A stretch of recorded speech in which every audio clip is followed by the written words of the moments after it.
ହୀରାକୁଦର ଜଳଧାରଣ କ୍ଷମତା ଧୀରେ ଧୀରେ ସାଂଘାତିକ ଭାବରେ କମି ଯାଉଛି।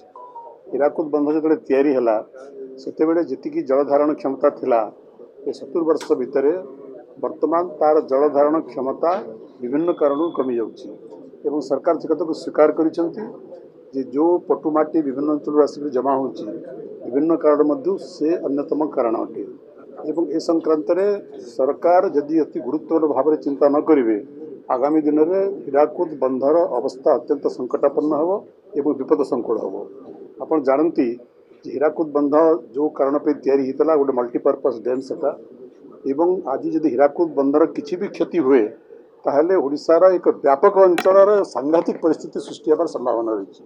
तेणु आम सरकार को अनुरोध करूँ ए संपर्क में सरकार सचेतन हूँ, सरकार सतर्क हूँ एवं हीराकुद बंधर सुरक्षा पाई तार जलधारण क्षमता वृद्धि पाई सरकार समस्त उद्यम आरंभ करतु। आप जानिथिबे जे छत्तीसगढ़ रे अनधिकृत भाव में ओडिशार बिना सम्मति रे जो 8-9टी बैरेज तैयारी कलानी छत्तीसगढ़ सरकार तार भी प्रभाव हीराकुद डैम पर पड़ुछि।